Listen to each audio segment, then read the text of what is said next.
అందరికీ నమస్కారం అండి. మాఘపురాణం 10వ అధ్యాయము మృగశృంగుని వివాహము. దిలీప మహారాజునకు వశిష్ఠుల వారు ఇట్లు చెప్పసాగిరి. పువ్వు వికసించగానే వాసన వేయును. అది ఒకరు నేర్పవలసిన అవసరము లేదు.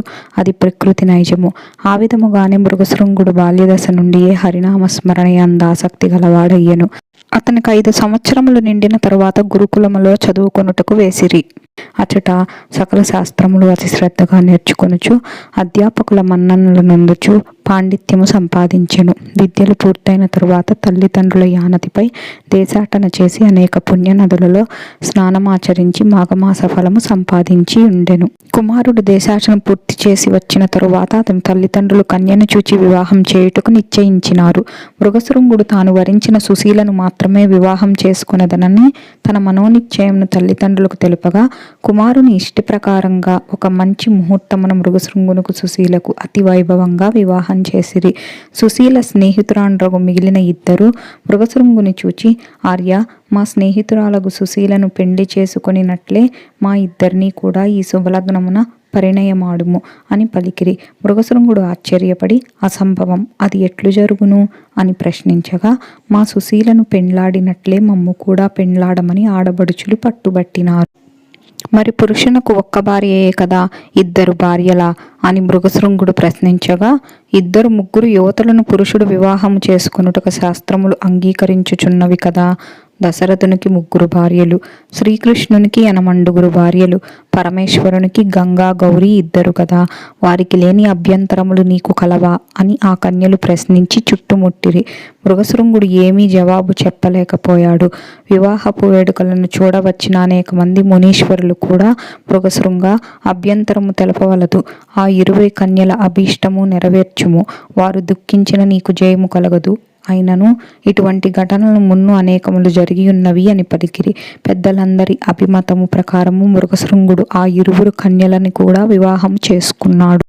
ఈ విధంగా మృగశృంగుని వృత్తాంతము దిలీపునకు వివరింపగా, మహర్షి, వివాహములు ఎన్ని విధములు, వాటి వివరములు తెలియజేసి నన్ను సంతృప్తిని చేయుడు అని ప్రార్థించగా, వశిష్ఠుల వారు మరలా ఇట్లు చెప్పుసాగిరి. రాజా, వివాహములు ఎన్ని విధములో వాటి వివరములు చెప్పెదను, సావధానుడవై ఆలకింపుము. 1. బ్రాహ్మణ కన్యను బాగుగా సింగారించి వరుని పిలిపించి చేయు వివాహమునకు బ్రాహ్మము అని పేరు. 2. దైవము, యజ్ఞము చేయువానికి యజ్ఞము చేయుటకు వధువుని ఇచ్చి చేయు పెండ్లికి దైవము అని పేరు. 3. ఆర్షము, పెండ్లి కుమారుని నుండి 2 గోవులను పుచ్చుకొని అతనికి పెండ్లి కూతురునిచ్చి పెండ్లి చేయు దానిని ఆర్షము అని అందురు.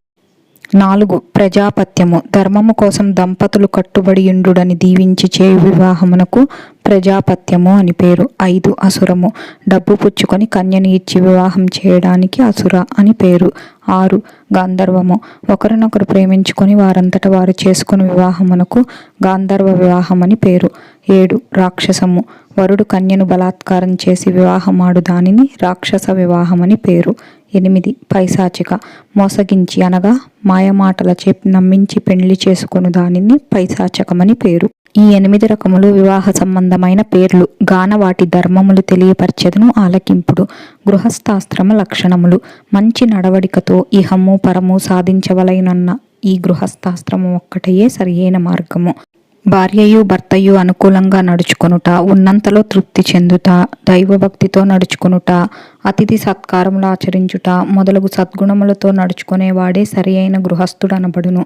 నోములు నోచుట, వ్రతములు చేయుట, పర్వదినములలో ఉపవాసములుండి కార్తీక మాసమందున మాఘమాసమందున నదీ స్నానం చేసి కడు నిష్ఠతో శివకేశవులను స్మరించుట మొదలగు కార్యములు ఆచరించుట వారికి మంచి తేజస్సు కలుగును. ప్రాతకాలమున నిద్ర నుంచి లేచినప్పుడు భగవంతుని స్మరించుకొని లేచి కాలకృత్యములు తీర్చుకొని స్నానం చేసి నిష్ఠతో భగవంతుని పూజించవలెను. కార్తీక మాసమందు మాఘమాసమందు వైశాఖ మాసమందు తన శక్తి కొలది దాన ధర్మములు చేసినచో గొప్ప ఫలం కలుగును. గాన ప్రతిమనుజుడు ఇహసుఖములనే కాక పరలోకమును గురించి కూడా ఆలోచించవలయును. పతివ్రత లక్షణములు, పురుషుడు తనకు సద్గతి కలిగే నిమిత్తమనకే ఘనకార్యములు చేసిన కానీ మంచి ఫలము పొందలేకపోవచ్చున్నాడు. అటులనే ప్రతి స్త్రీ తన భర్తను దైవంగా భావించి మనసారా ఆరాధించవలెను. తన భర్త యొక్క మంచి గుణములనే స్వీకరించవలెను గాని అందాన్ని ఆకారాన్ని చూచి మోసపోకూడదు. అటులనే పురుషులను స్త్రీ యొక్క అందమునే చూడక శీలము గుణమును లెక్కించి ప్రేమతో ఆదరించవలెను. ఆ విధముగా స్త్రీ పురుషులిద్దరూ అన్యోన్యానురాగముతో కాపురము చేసిన ఎడల ఆ సంసారము ఎంతో బాగుండును.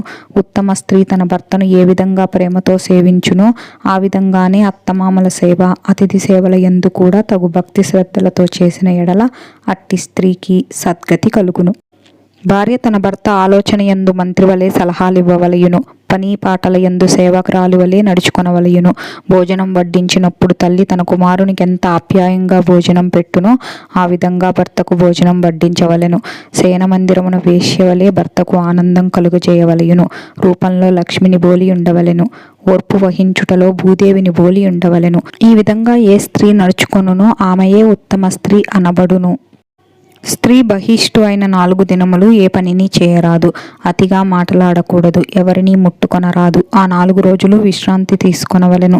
4వ రోజున సూర్యోదయం కాకుండా తలంటి నీళ్లు పోసుకొని శుభ్రమైన ఉడుపులు ధరించి భర్త పాదములకు నమస్కరించి సూర్య భగవానునకు నమస్కరించిన తరువాత తమ ఇష్టదేవతలను పూజించవలెను. ఎటువంటి సమయమునందైనను భర్త భుజించకుండా తాను భుజించకూడదు. ఇటువంటి లక్షణములు కలిగి ఉన్న ఆ 3 కన్యలను మృగశృంగుడు పెండ్లాడి ఆనందంతో కాలం గడుపుచుండెను. గృహస్థాశ్రమమును ఆదరించుచుండెను. మృకండుని జననము. ఉత్తమ లక్షణములు గల స్త్రీలను పెండ్లియాడితి గదాయని మృగశృంగుడు మిగుల ఆనందించెను. ఆ 3 పడతులతోనూ సంసారము చేయుచుండెను. అటుల కొంతకాలం జరిగినది.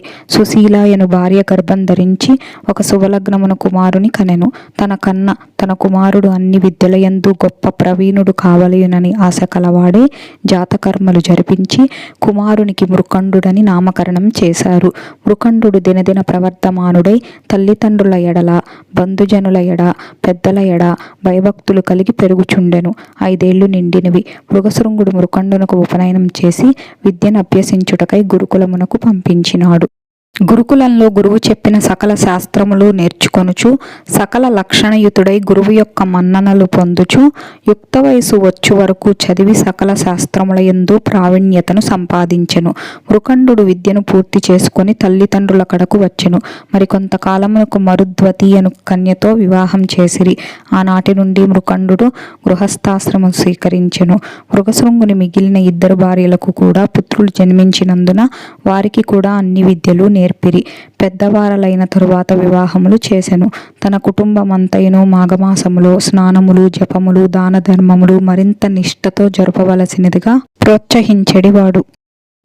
తామార్జించుకున్న మాఘమాస ఫలప్రభావంచే సంసారమునందు ఏ ఇబ్బందియు లేకుండా ఉండుటేగాక మృగశృంగునికి మనములు కూడా కలిగినందున మరింత ఆనందించి తన వంశవృక్షం శాఖోపశాఖలగుచున్నదని గదాయని సంతోషించుచు తనకింక ఏ ఆశలు లేనందున భగవత్ సాన్నిధ్యంకు పోవలయునని సంకల్పించి తపస్సు చేసుకునుటకు అడవికి వెళ్ళి తన తపోబలముతో శ్రీ మహావిష్ణువుని ప్రసన్నుని చేసుకొని నారాయణి కృపకు పాత్రుడై వైకుంఠమున కేగెను.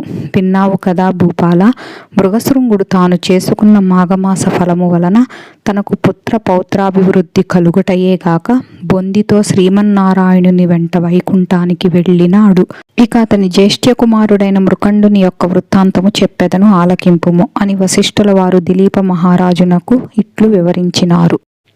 మృగశృంగుడు అడవికి వెళ్ళిపోయిన నాటి నుండి జ్యేష్ఠపుత్రుడగు మృకండుడే సంసార భారమంతయు మోసి గృహమునందు ఏ అశాంతియు లేకుండా చూచుచుండెను. ఆయనకొక విచారం పీడించుచుండెను. అదెట్టిదనగా తాను వివాహమాడి చాలా కాలం గడిచినను సంతానం కలుగలేదు.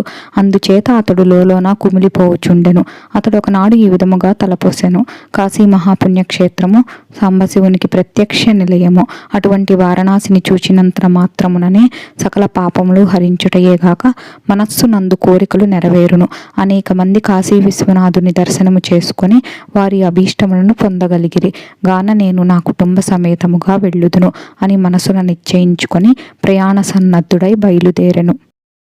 మార్గమధ్యమున అనేక క్రూర మృగముల బారి నుండి, క్రిమికీటకాల ప్రమాదము నుండి అతి కష్టము మీద తప్పించుకొని కుటుంబ సహితముగా కాశీక్షేత్రము వెళ్ళాడు.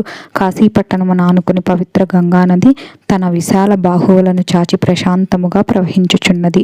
మృకండు పరివార సహితముగా ప్రసిద్ధి చెందిన మణికర్ణికా ఘట్టమున కాలకృత్యాది స్నాన విధులు నెరవేర్చుకొని విశ్వనాథుని మందిరమునకు బయలుదేరి వెళ్ళెను. ఆలయంలోనికి రాగానే మృకండునకు ఎక్కడ లేని ఆనందం కలిగెను. తన జన్మ తరించెనని తాను కైలాసమందున్నట్లు తలంచి విశ్వేశ్వరుని భక్తి శ్రద్ధలతో ప్రార్థించి ఈ విధంగా కుటుంబ సమేతముగా మృకండు కాశీ విశ్వేశ్వరుని ధ్యానించి ఒక లింగమును ప్రతిష్ఠించి దానికి మృకండేశ్వర మహాలింగమని నామకరణం చేసి దానికి ఎదురుగా తన భార్య పేర మరొక లింగమును ప్రతిష్ఠించెను. ఆ విధంగా 1 సంవత్సరము విశ్వేశ్వరుని సన్నిధానమందు గడపనించెను. ఒక దినమున మృకండుని 3 తల్లులు పవిత్ర గంగానదిలో స్నానమాచరించి విశ్వేశ్వరుని పూజించుచుండగా వెంటనే తెలివి తప్పి ప్రాణములు విడిచిరి. మృకండు చాలా కాలము దుఃఖించెను. విధిని ఎవరు తప్పించలేరు కదా. అయినా ఈశ్వరుని ధ్యానించుచు ప్రాణములను విడిచిరి. చనిపోయిన 3 తల్లులకు మృకండు యథావిధిగా దహన సంస్కారములు గావించి మాతృ రుణమును తీర్చుకున్నాడు. మృకండునకు ఎంతకాలమునకును సంతానం కలగనందున కాశీక్షేత్రమునకు వచ్చినాడు కదా. సంతానం కొరకు భార్యా సమేతుడై విశ్వనాథుని గూర్చి తపస్సు చేసినాడు. అనేక దాన ధర్మములు చేసినాడు. అతని తపస్సుకు మెచ్చి పార్వతీ పరమేశ్వరుడు ప్రత్యక్షమైరి. మృకండునికి అతని భార్య మరుద్వతికి అమితానందం కలిగి పరమేశ్వరుని అనేక విధములు స్తుతించగా పరమేశ్వరుడిట్లు పలికెను. మహాముని, మీ భక్తికి ఎంతయో సంతసించినారము. మీరు చేయ తపస్సు మమ్మెంతో ఆకర్షించినది. మీ నిష్కలంక భక్తికి మెచ్చి మీ కోరికలను తీర్చగా వచ్చినాము గాన మీ అభీష్టము నెరిగింపుడు అని పలికెను. అంత మృకండు నమస్కరించి, మహాదేవ, తల్లి అన్నపూర్ణ, ఇదే మా నమస్కృతులు. లోకరక్షక, మీ దయవలన నాకు సలక్షణవతి సౌందర్య సుకుమారవతియగు పత్ని లభించినందువలన నేను మిమ్ము ధ్యానించుచు ఆమెతో సంసార సుఖం అనుభవించుచున్నాను. కానీ ఎంతకాలమైనను మాకు సంతానం కలగనందున కృంగి కృశించుచున్నాము. సంతానం లేని వారికి ఉత్తమ గతులు లేవు కదా.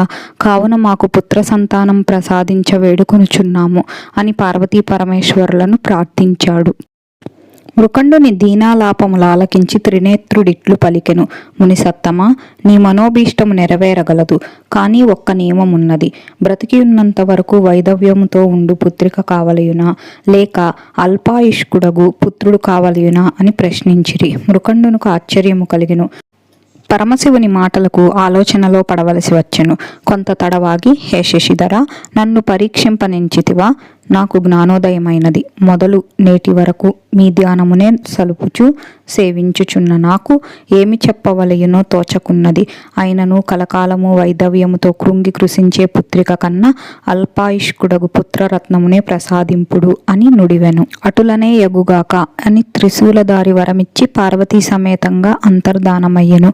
పరమేశ్వరానుగ్రహమున ఒక శుభముహూర్త కాలమున పుత్రుని గనెను. మృకండునికి పుత్ర సంతానము కలిగినని అనేక మంది ఋషి సత్తములు బాలుని చూడవచ్చిరి.